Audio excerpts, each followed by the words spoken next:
दोस्तों स्टडी 91 के online platform में आप सभी का बहुत बहुत स्वागत है। दोस्तों आज आप सभी के समक्ष बायोलॉजी यानी जीव विज्ञान में अपने अगले लेक्चर को लेकर हाजिर हूं। आज हमारा 559 नंबर का लेक्चर है। देखिए, अगर आप बायोलॉजी डिटेल में पढ़ना चाहते हैं, बिल्कुल फ्री में पढ़ना चाहते हैं, तो इस सीरीज आपके लिए बहुत अच्छी है। आज बायोलॉजी विषय में ये हमारी 9वीं क्लास है। 551 नंबर से बायोलॉजी पढ़ना हम लोग स्टार्ट किए हैं और 559 नंबर की आज क्लास है।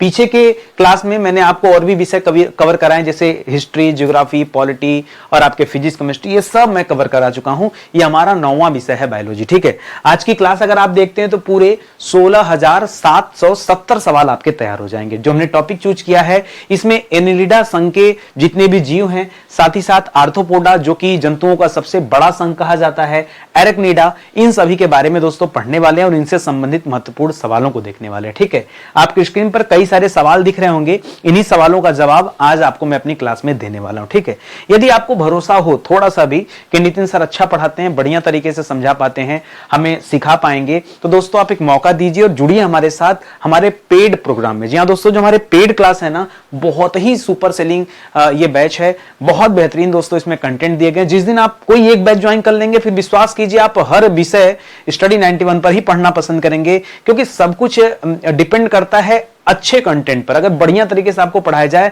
तो हर बच्चे का दिल जीता जा सकता है, और वो हमने कर दिखाया है। आप जब आएंगे तभी आपको समझ में आएगा। चलिए सवालों पर आते हैं दोस्तों। पहला सवाल दे रहा है, एनिलिडा संघ के जंतुओं में किस प्रकार का शरीर पाया जाता है? किस संघ की बात कर रहा है दोस्तों? ये एनिलिडा संघ की बात कर रहा है। ठीक है, एनिलिडा। देखिए, आज हम लोग तीन तरह के तीन वर्गों पर चर्चा करेंगे, तीन संघों पर चर्चा करेंगे। एनिलिडा संघ के जंतुओं को देखेंगे, इसी तरह से आर्थ्रोपोडा जो जंतुओं में सबसे बड़ा संघ माना जाता है, और अंतिम में हम लोग पढ़ेंगे वर्ग के बारे में, संघ को छोड़ करके, और एरेक्निडा वर्ग के बारे में भी पढ़ेंगे, उससे संबंधित जीव जंतुओं के बारे में भी देखेंगे। तो मुख्य रूप से दो संघों पर चर्चा होगा आज। पहला दोस्तों एनिलिडा संघ। करा एनिलिडा संघ के जंतुओं में किस प्रकार का शरीर पाया जाता है? तो इनका शरीर दोस्तों एकदम मुलायम होता है, लेकिन खंडित शरीर होता है। ठीक है, लंबा होता है, बेलनाकार होता है, मुलायम होता है। एक एक चीज के लिखिए। पहला लिखिएगा मुलायम होता है, दूसरा लिखिएगा लंबा होता है, तीसरा लिखिएगा बेलनाकार होता है।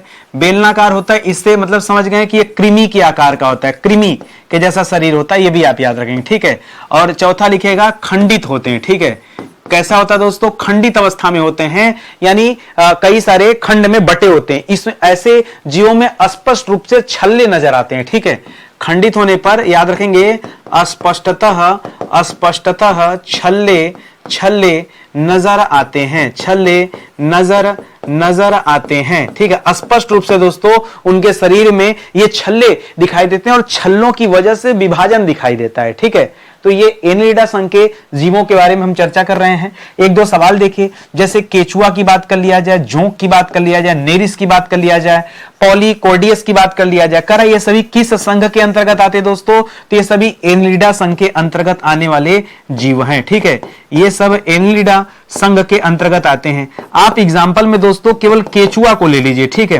केचुआ को ले लीजिए।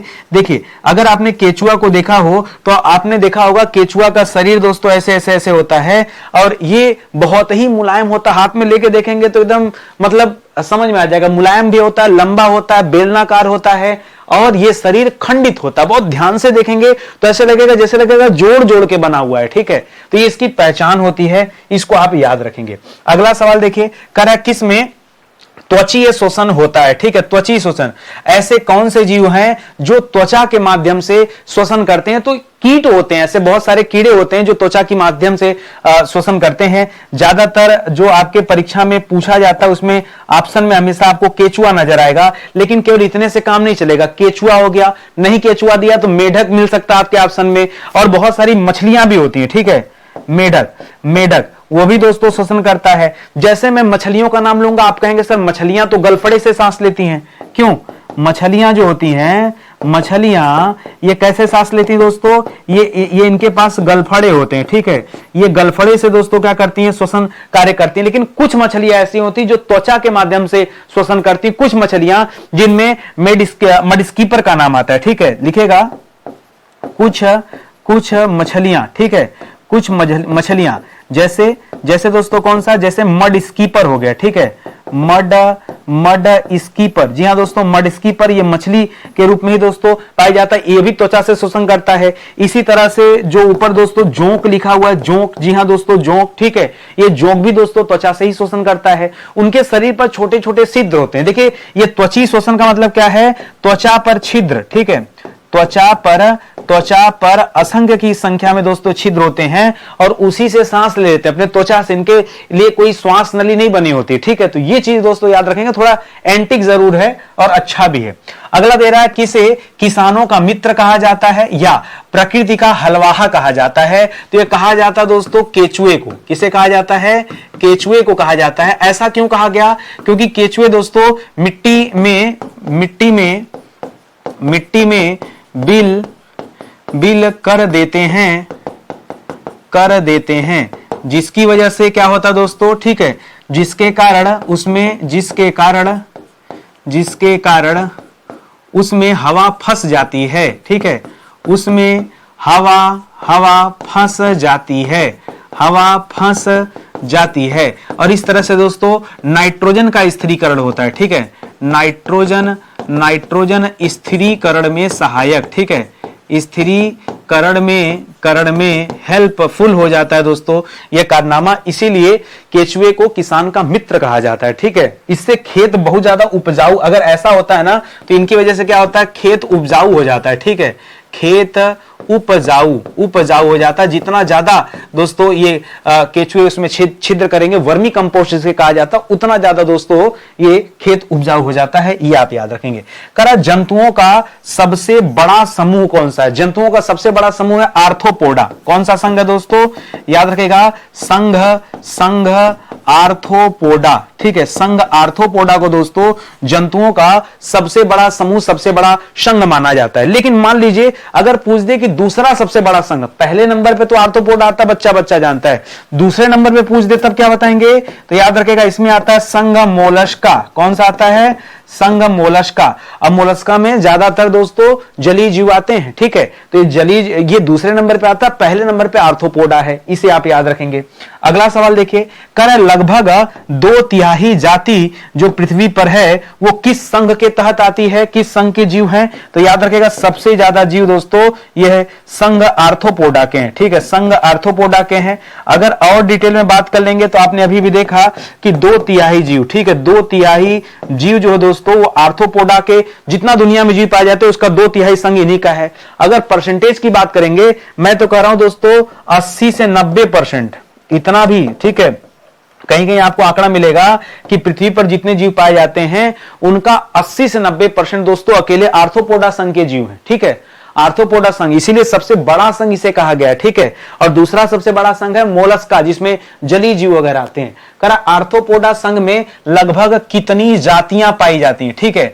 अब देखिए, आप ऐसे परसेंटेज को छोड़ करके आपसे सीधे पूछ रहा कितनी जातियां, तो मिलियन में होती हैं, ठीक है, लाख में होता है दोस्तों, ठीक है। जो एक आंकड़ा है लगभग 10 लाख से अधिक, ठीक है, 10 लाख, 9 से 10 लाख लिखे, 9 से 10 लाख तक दोस्तों, ठीक है, ये जातियां पाई जाती हैं आर्थ्रोपोडा संघ में। और इसके साथ हमेशा इस लाइन को याद रखेगा कि सबसे बड़ा संघ, ठीक है, सबसे बड़ा संघ जो दो है वो कौन सा है, ये आर्थ्रोपोडा संघ ही है नंबर 1 पर। अगला है, संख्या की दृष्टि से अब तक ढूंढे हुए और पहचाने गए जीवों में सबसे अधिक संख्या दोस्तों किसकी है।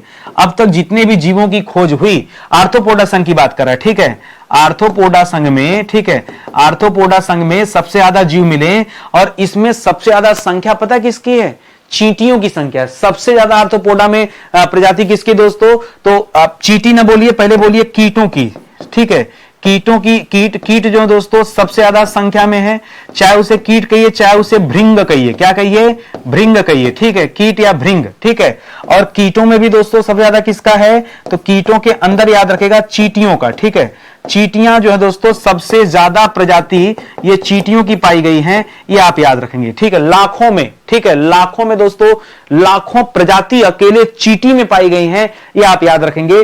तो इस तरह से सवाल ये पूछा जा सकता है। अगला सवाल, करा आर्थ्रोपोडा संघ के जंतुओं, आर्थ्रोपोडा संघ के जंतुओं में किस प्रकार का शरीर पाया जाता है, कैसा इनका शरीर खंडित होता है, मुलायम होते हैं, क्या होता है, पहली बात तो काइटिन की संरचना से बना शरीर होता है, तो याद रखेगा, ठीक है। पहले लिखेगा खंड युक्त शरीर, ठीक है, खंड युक्त शरीर, ठीक है। और ये शरीर जो दोस्तों कितने भागों में बटा होता है, 3 भागों में विभाजित, ठीक है, 3 भागों में विभाजित। कौन कौन सा भाग?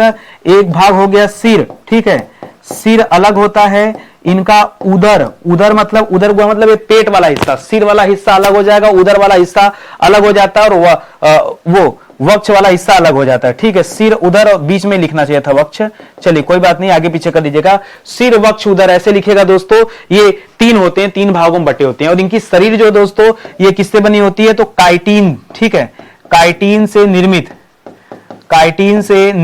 ठीक है। ये शरीर जो होता है दोस्तों ये काइटिन से निर्मित होता है, ये इनकी खासियत है। ये जितना आकड़ी मकड़ी देखते हैं आप, ठीक है, मकड़ी हो गया, कीड़े हो गए, आपके बिच्छू वगैरह हो गए, सब दोस्तों इसी आर्थ्रोपोडा संघ के जीव के अंतर्गत आते हैं। अगला दे रहा दोस्तों, अधिकांश कीट श्वसन कैसे करते, कैसे सांस लेते हैं। तो कीट जो होता है दोस्तों, अगर कभी भी कीटों के श्वसन की बात आ जाए कि कीट दोस्तों श्वसन क्रिया कैसे करते हैं, तो याद रखेगा इनके पास होता है श्वास रंध्र, ठीक है। क्या होता है दोस्तों, श्वास रंध्र, जिसे आप श्वास छिद्र कहते हैं। क्या कहते हैं, श्वास रंध्र या श्वास छिद्र कहते हैं। ये छिद्र उनकी त्वचा पर भी मौजूद हो सकता है। तो आप देखिएगा आपके परीक्षा में ऑप्शन क्या दिया, ऑप्शन पता है क्या क्या मिल सकता है।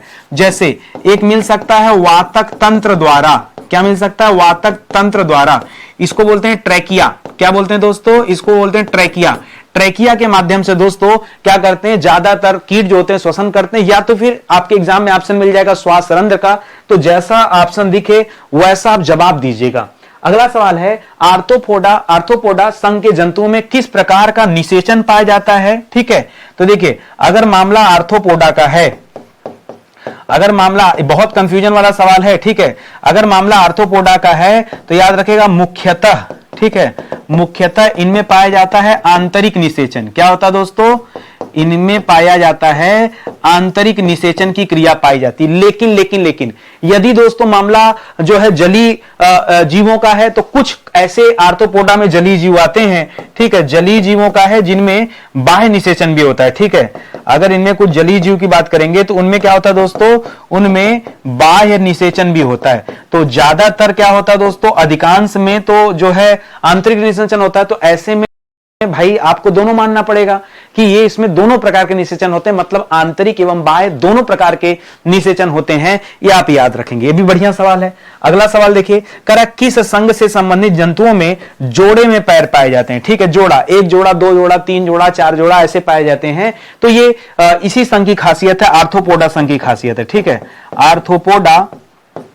आर्थ्रोपोडा संघ, ठीक है। आर्थ्रोपोडा संघ के जितने भी जीव हैं उनके पैर दोस्तों ये जोड़े में पाए जाते हैं। जैसे जितने भी कीड़े हो जाएं, चाहे उसमें तितली वगैरह की बात कर सकते हैं, मधुमक्खियों की बात कर सकते हैं, या फिर मकड़ियों की बात कर सकते हैं, बहुत कुछ आता है इसमें, लिख सकते हैं। जैसे आपने कीड़े लिख लिया, कीड़े में दोस्तों आपने मधुमक्खी लिख लिया, या फिर तितली वगैरह लिख लिया, या फिर मकड़ी वगैरह लिख लिया, ठीक है, मकड़ी वगैरह लिख लिया। ये सब दोस्तों आर्थ्रोपोडा संघ के जीव हैं और इनके जो पैर होते हैं जोड़े में पाए जाते हैं, ये आप याद रखेंगे। और आगे आइए, करम मक्खी, मच्छर, बिच्छू, तिलचट्टा, मधुमक्खी, किलनी, केकड़ा, झींगा, टिड्डा, मकड़ी, गोंजर, ये सब किस संघ के अंतर्गत आते हैं दोस्तों, तो ये सभी के सभी आर्थ्रोपोडा संघ के अंतर्गत आते हैं, ठीक है।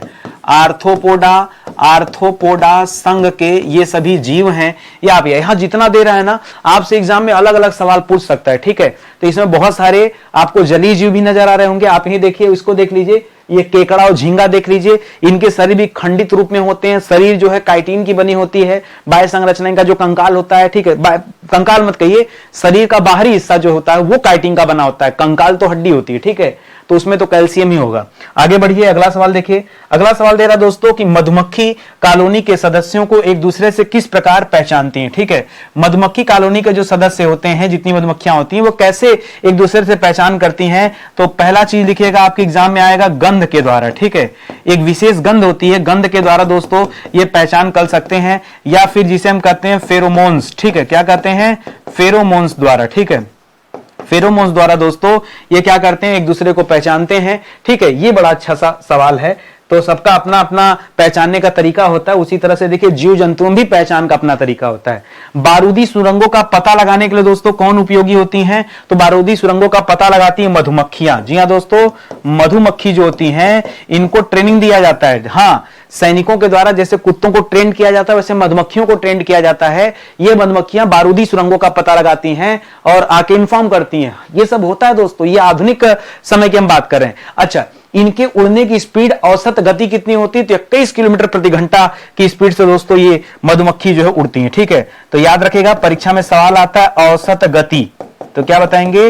21 किलोमीटर प्रति घंटा। ठीक है, 21 किलोमीटर प्रति घंटा की स्पीड से ये मधुमक्खियां दोस्तों उड़ सकती हैं, इतना स्पीड इनमें होता है। ठीक है, ध्यान दीजिएगा, मैंने आपसे पहले ही कहा कि हमने 8वीं से आपको पढ़ा दिया, और ये जो मेरी क्लास है ना, आप देखते होंगे बड़ा सीरियस मोड में मैं पढ़ाता हूं, क्योंकि इस क्लास में मेरा फोकस ये होता है।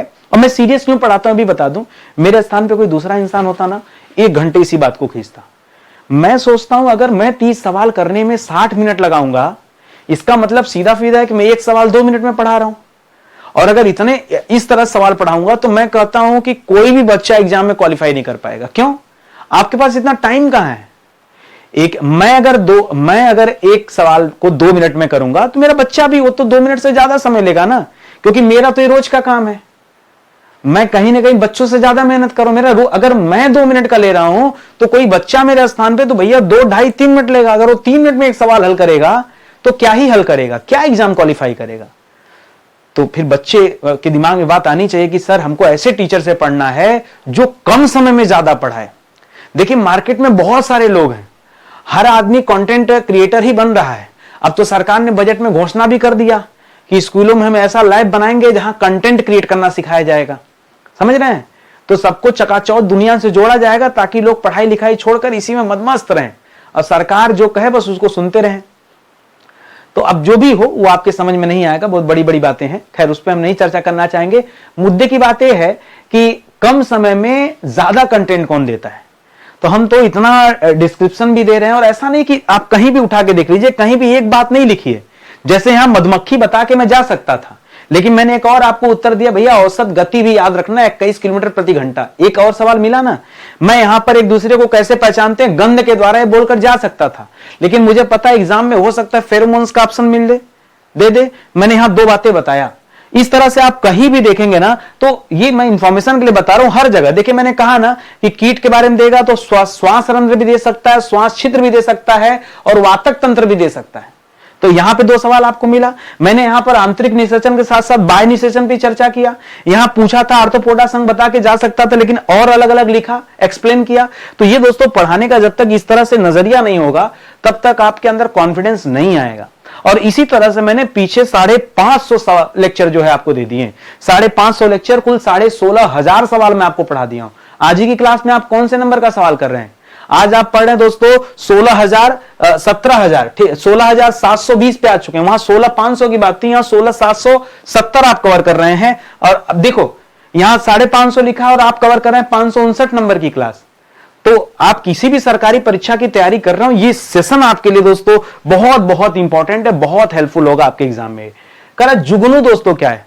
हर बच्चा जानता है कि बचपन में हम एक ऐसा जीव देखते थे, अब तो बहुत कम दिखाई देता है। गर्मियों के समय में जीव दिखते थे जो हवा मुड़ते रहते थे, इनके पीछे लाइट जलती थी, जुगनू हम लोग बोलते थे। ठीक है, जुगनू क्या दोस्तों? वैसे कीट की श्रेणी में आता है। सही बात यह है कि जुगनू को हम कहते हैं लाइटिंग बग। सुनिए एक एक कहानी सुनिए, परीक्षा में सवाल आता है जुगनू को क्या कहा जाता है? तो जुगनू को कहा जाता है लाइटिंग बग। ठीक है, लाइट देने वाला। लेकिन एक चीज बता दूं, जुगनू को न तो कीड़े की श्रेणी में रखा गया,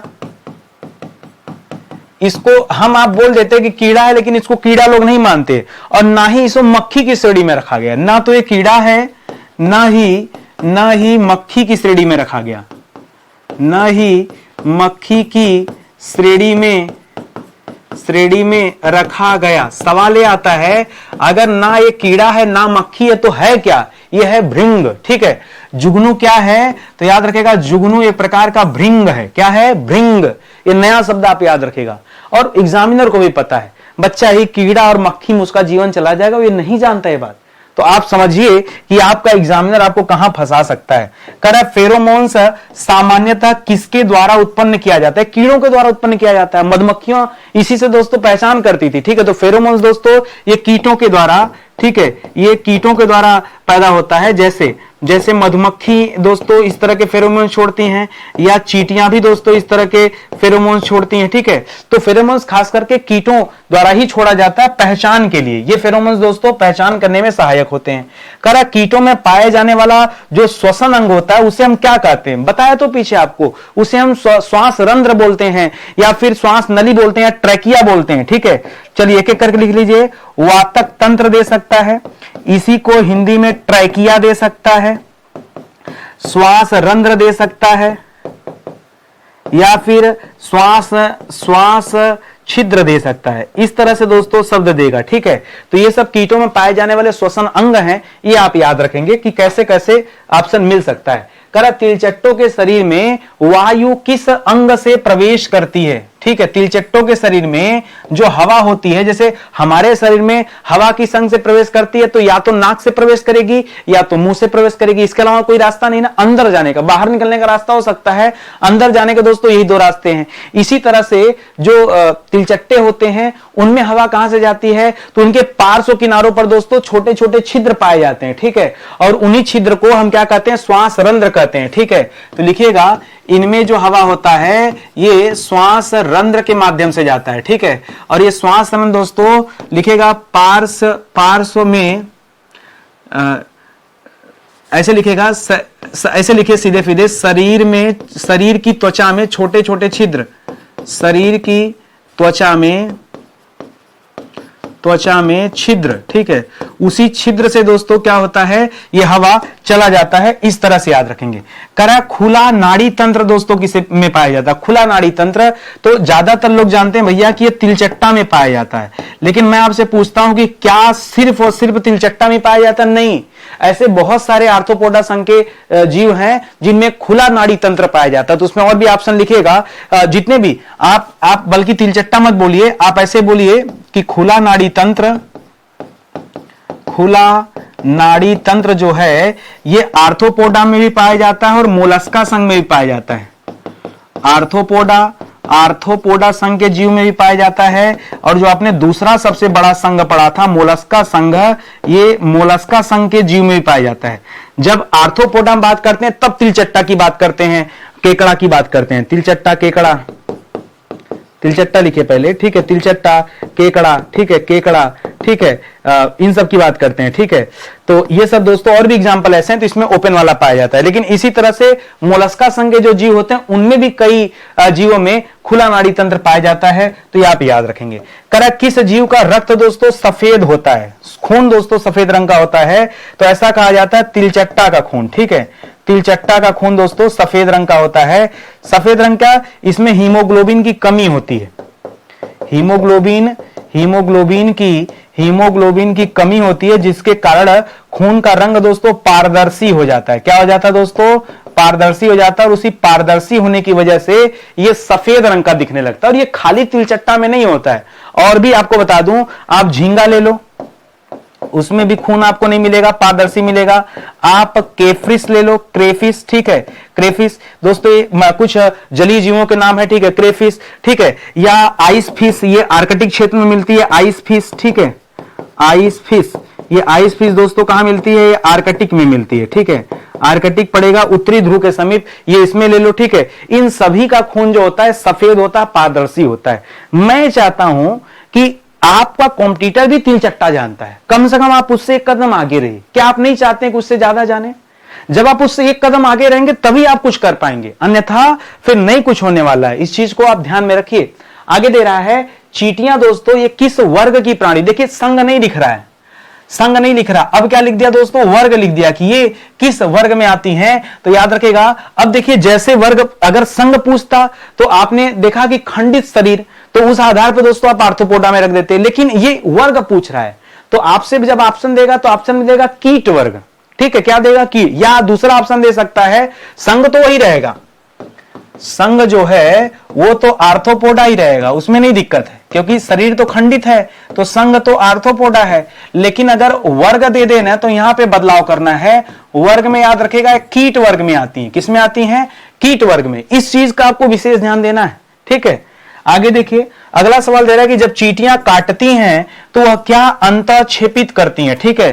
तो याद रखेगा वो जो है फार्मिक एसिड छोड़ती हैं, ठीक है। क्या छोड़ती हैं? फार्मिक अम्ल। और इसी फार्मिक अम्ल से दोस्तों खुजली जैसा लगता है, ठीक है, खुजली लगता है व्यक्ति को।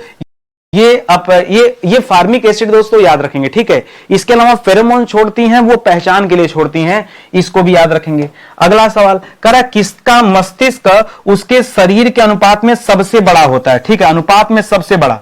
ये कई बार सवाल आता है, किसका मस्तिष्क सबसे बड़ा होता है, तो याद रखेगा चींटियों का मस्तिष्क, हाँ, मनुष्यों से भी ज्यादा, ठीक है।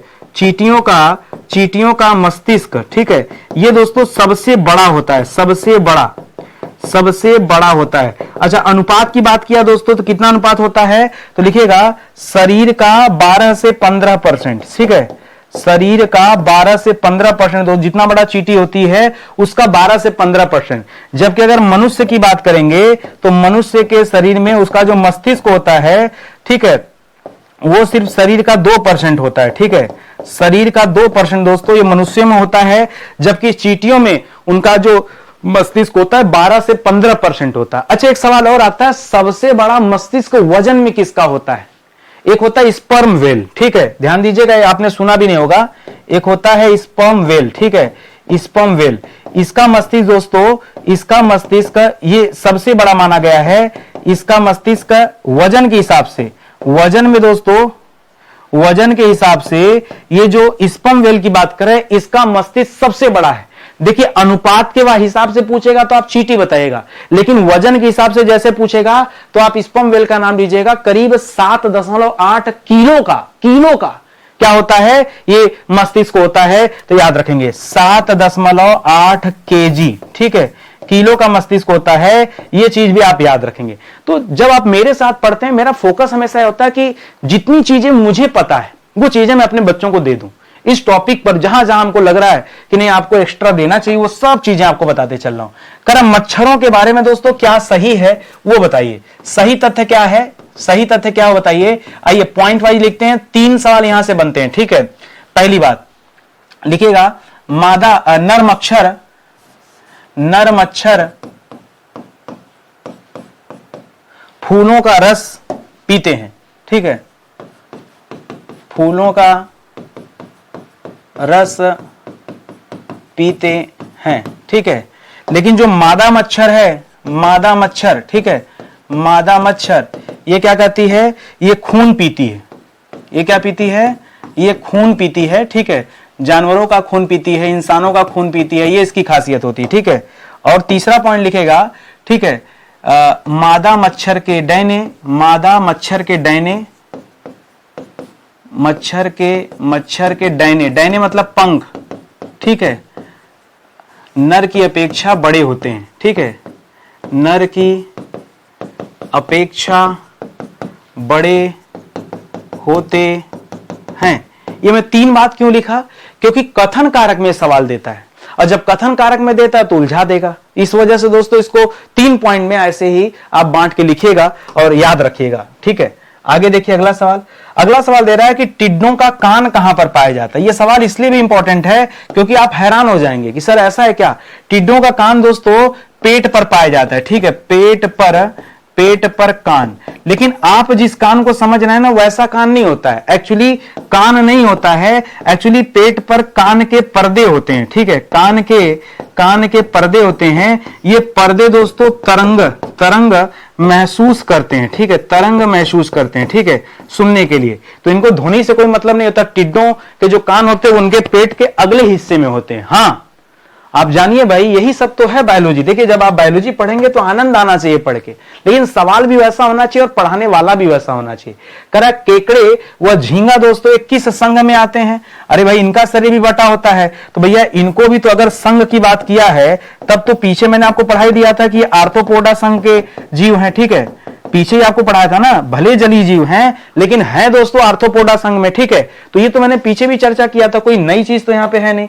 और आगे देखिए, करा कीटों से क्या प्राप्त होता है, कीटों से क्या मिलता है दोस्तों, तो कीटों से व्यक्ति को रेशम मिलता है, कीटों से व्यक्ति को शहद मिलता है, कीटों से व्यक्ति को लाख मिलता है। कैसे, देखिए सहतूत के कीट हैं, ठीक है, सहतूत पर पाले जाने वाले कीट, पाले जाने वाले जो कीट हैं उनसे क्या मिलता है, उनसे रेशम मिलता है कि नहीं रेशम।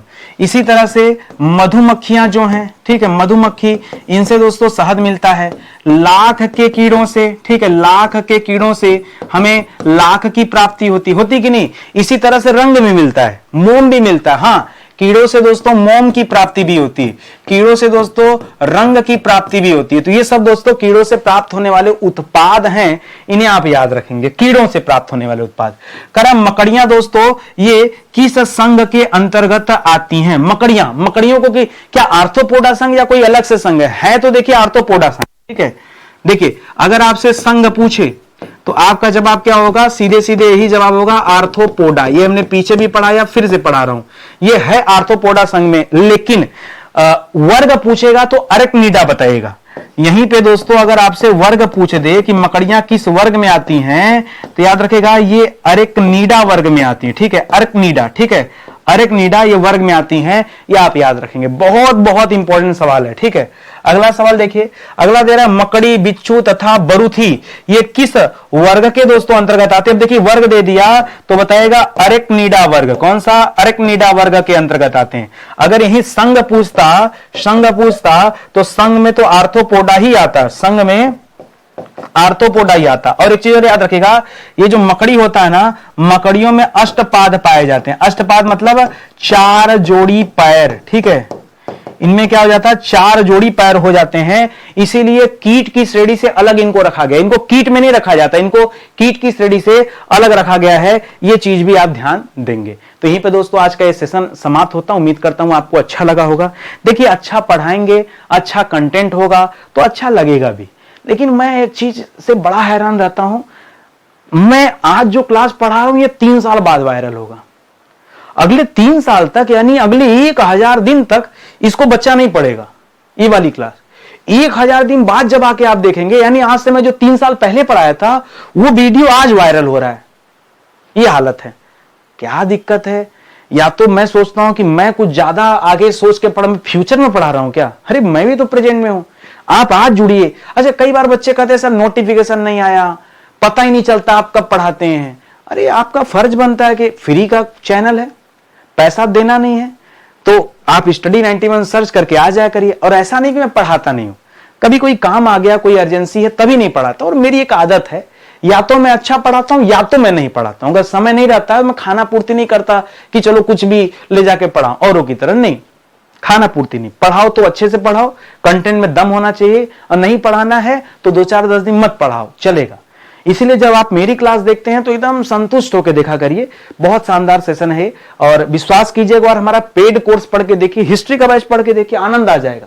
संविधान का पढ़ के देखिए, हिंदी का पढ़ के देखिए, जबरदस्त क्लास चल रही दोस्तों, आनंद ही आनंद है, ठीक है। और इस क्लास का जो पीडीएफ कई सारे बच्चे ढूंढते रहते हैं सर पीडीएफ के लिए क्या करें, तो पीडीएफ के लिए दोस्तों आप क्वेरी कर लिया करिए 9026156165 पर, ठीक है। या फिर वैदिकी नाम का एक प्लेटफॉर्म है, वहां पर ये सारा जो है पीडीएफ आपको मिल जाएगा, ठीक है। फ्री वाला पीडीएफ भी मिल जाएगा और प्रिंट लेना चाहें तो वाला भी मिल जाएगा। आप इस नंबर पे बात कीजिएगा उसके लिए। ये वाला नंबर दोस्तों हमारे पेड कोर्स के लिए, ठीक है। हमारे यहाँ जितनी भी सर्विस पेड कोर्स रिलेटेड है उसके लिए दोस्तों ये नंबर है, तो इस पे कॉल करके आप संपर्क कर सकते हैं। चलिए अच्छा लगा हो तो लाइक करिए, थोड़ा शेयर कीजिए, सब्सक्राइब जरूर कीजिए, बेल आइकन एक बार प्रेस कर लीजिए, क्योंकि बेल आइकन नहीं प्रेस करेंगे तो नोटिफिकेशन आपको नहीं मिलेगा। तो जरूर एक बार सब्सक्राइब कर लीजिए। मैं ज्यादा वीडियो नहीं बनाता कि दिन भर आपको जो है नोटिफिकेशन पे नोटिफिकेशन मिलता रहे, कम मिलेगा लेकिन अच्छा मिलेगा, ठीक है। बहुत बहुत धन्यवाद आप सभी का, मिलते हैं अगले लेक्चर में। तब तक के लिए जय हिंद, जय Bharat, thank you so much.